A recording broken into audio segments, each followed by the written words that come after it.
Está con nosotros la hermana Elsie Monge, directora ejecutiva de la Comisión Ecuménica de Derechos Humanos. Buenos días, bienvenida a Contacto Directo. Ya. A ver, dentro, me estaba saludando hermana, buenos días, bienvenida a Contacto Directo. Dentro, a ver, pero... No. ¿Me escucha? Ahí estamos. Sí, ahí sí. Ya.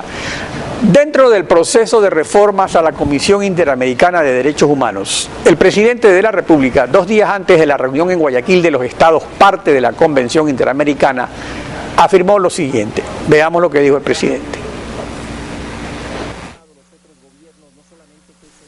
Las propuestas de Ecuador para hacer reformas a la CIDH, que ha cometido horrores, ¿ya? Nadie niega la historia heroica de la CIDH, pero en estos momentos está tomada por la visión anglosajona, está tomada por el ONGismo infantil, donde el Estado siempre es culpable, los políticos somos malos. Nosotros sí hemos firmado la convención, si es vinculante lo que decía la comisión, si nos preocupa lo que diga, su buen o mal funcionamiento, porque es vinculante, hemos firmado la convención. Y que nadie se engañe de que el mundo es mundo, el que financia es el que pone las condiciones. A quienes responde esta burocracia es quien la financia. Esto es un instrumento de política exterior de los Estados Unidos.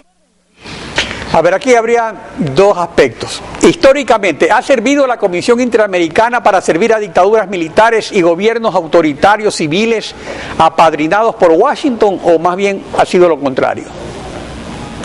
Bueno, yo creo que hay que tomar en cuenta, ¿no es cierto?, su origen. La Comisión Interamericana fue establecida al inicio casi paralelo a la fundación de la OEA. Y precisamente, ¿cuál es su función? Su función es vigilar a los gobiernos de miembros de la OEA para evitar, para precautelar, para proteger a las víctimas de abuso de poder.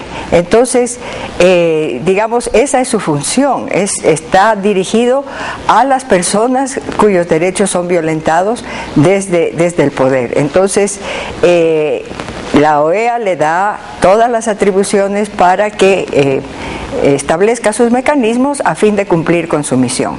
Entonces, una de las funciones de la Comisión Interamericana es evitar, cuando hay peligro de lesionar la integridad personal o la vida de las personas, dictar medidas cautelares. Y por ejemplo, es interesante, ¿no es cierto?, que Ecuador, el propio gobierno actual, ha acudido a la Comisión para pedir medidas cautelares, por ejemplo, en el caso Serrano. Y esas medidas cautelares fueron acatadas por el gobierno norteamericano de Estados Unidos y se paró la ejecución, porque él estaba condenado con pena de muerte. Se paró la ejecución, lo cual da una posibilidad de revisar el proceso. Entonces, las medidas cautelares también se han dictado pues en general a los claro, y como usted lo dice, existen desde hace más de 30 años. Ahora, por otro lado, el presidente dice, el que paga manda. Así es en las organizaciones no gubernamentales, así ha sido una Comisión Interamericana. Bueno, digamos que si se quiere tener una participación igualitaria, no hay ningún problema, que los otros gobiernos también aporten, ¿no es cierto?, aporten, porque esa es una de las, digamos, todo organismo, la Comisión Interamericana también tiene debilidades, y de lo que se trata es de fortalecer, de ir corrigiendo para hacer más eficaz su trabajo. Entonces, una de las quejas es la lentitud, pero si se quiere que haya mayor agilidad, se necesita más personal, se necesita más recursos. Y eso pues muchas veces es el problema de la OEA, que no pues provee todos los recursos necesarios para agilitar el procedimiento de la Comisión. Incluso no solo en la OEA, también en Naciones Unidas, o sea que precisamente sí, como estas organizaciones de derechos humanos intervienen es para vigilar a los estados no dan más aportes, aunque sean gobiernos anteriores, pero son del propio Estado. Por eso es que es muy interesante señalar la participación de las las ONG en estos sistemas. En los sistemas de derechos humanos de Naciones Unidas y de la OEA, ¿qué papel juegan las organizaciones no gubernamentales a favor de los ciudadanos abusados por los estados? ¿Qué participación, por ejemplo, ha tenido la Comisión Ecuménica que usted dirige, tanto en las Naciones Unidas como en la OEA? Sí, digamos que la función, ¿no es cierto? Ahí hay un común denominador, un paralelo. La función de las organizaciones de derechos humanos también es precautelar la vigencia, asegurar la vigencia de derechos humanos en su país, ¿no es cierto? Pero cuando se recurre a nivel internacional, cuando la justicia, cuando se han agotado los recursos internos y la justicia del país no ha respondido a las necesidades, digamos, de precautelar los derechos de la ciudadanía. Entonces, como que es un canal, una vía para que se haga justicia. Ahora, si se cuestiona las medidas cautelares, como es uno de los temas que se han abordado, pienso yo que es dejar en mayor indefensión a los ciudadanos, puesto que ya no habría un recurso más allá cuando no se aplica la justicia adecuadamente en un país, no habría un recurso para recurrir a un nivel internacional donde el papel de los organismos internacionales es cuestionar la falta de justicia en un país dado. Claro, además aquí hay otro detalle, aparte de lo que usted señala, que en el sistema interamericano el trámite es primero ante la Comisión y luego ante la Corte. O sea, la judicialización realmente lo hace es la Comisión. Y por eso es que son esos trámites larguísimos, de que se está juzgando, por ejemplo, a un gobierno que estuvo como 10 o 5 años antes. Entonces, porque a la Corte no comparecen directamente los ciudadanos. Entonces, sin las medidas cautelares, la situación de indefensión sería realmente dramática, prácticamente quedaría desnudo el sistema. Así es, yo creo que, como decía, ¿no es cierto?, cuando se establecen las medidas cautelares es cuando la vida o la integridad de las personas están en riesgo. Ahora, estoy de acuerdo, las medidas cautelares deberían tener un muy buen sustento para ese fin. Y todo es perfectible.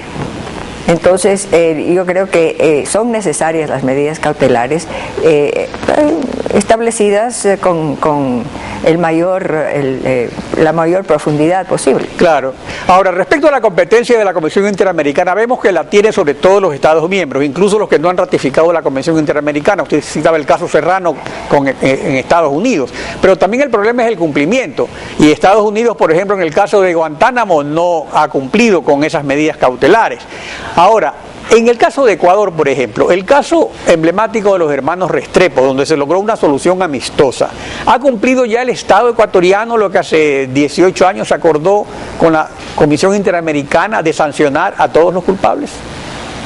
Cuando se presenta una demanda en la Comisión Interamericana, como usted decía, ahí es como el filtro, ¿no es cierto?, de ver si cumple con los requisitos y si es que se necesita continuar con el trámite, pasa a la Corte. Pero es como el filtro, la Comisión Interamericana revisa exhaustivamente el caso y es, yo digo, un ping-pong de 3 puntas, ¿no es cierto? Se presenta una demanda, lo revisan, lo presentan al gobierno o al Estado en cuestión y luego regresa al demandante y así eso pasa mucho tiempo. Pero pienso que... Y en el caso de Restrepo, por ejemplo, ¿todavía falta que se cumpla? No se ha cumplido todo.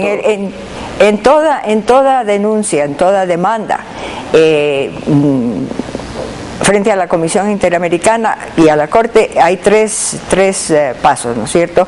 Y esto de los acuerdos amistosos. Primero, una investigación exhaustiva, luego que se haga una justicia total, y el tercero es que el Estado asuma su responsabilidad y como muestra de esa responsabilidad conceda una indemnización. Ahora, lo más fácil es la parte económica, pero de nuestra experiencia la parte de investigación y sanción por lo general no se ha cumplido. En el caso Restrepo, parte del acuerdo amistoso era la devolución de los restos de los jóvenes, de los niños. Eso no se ha cumplido, eso sigue pendiente, porque un delito de lesa humanidad no prescribe. Eso hemos visto en otros países igual, al cabo de años finalmente se llega a la justicia. Ahora, finalmente, pasando a otro tema, sobre el nuevo Papa que ofrece una iglesia para los pobres como religiosa que ha dedicado su vida a ayudar a los más vulnerables. ¿Qué espera usted del Papa Francisco en esa dirección? Bueno, yo creo que hay signos que de esperanza, ¿no es cierto? El propio nombre lo remite al poverello de Asís, que rompió todos los esquemas de un tipo de iglesia imperial y pues optó por caminar con los pobres, desprovisto de todo poder. Yo creo que eso del manejo del poder es sumamente difícil y muy importante. Yo creo que la iglesia necesita una transformación sustancial, una transformación desde la base, y también merecería repensarla para el mundo actual, para el tiempo actual. Entonces, yo creo que ese es el desafío. Ahora tiene problemas muy serios la iglesia actualmente, ¿no es cierto? Denuncias de corrupción financiera, la pedofilia. Yo creo que esos dos temas tendrá que enfrentarlos, pero frontalmente, para recabar o retomar o restaurar la credibilidad de los fieles. Hermana del Simón, muchas gracias por su participación en Contacto Directo.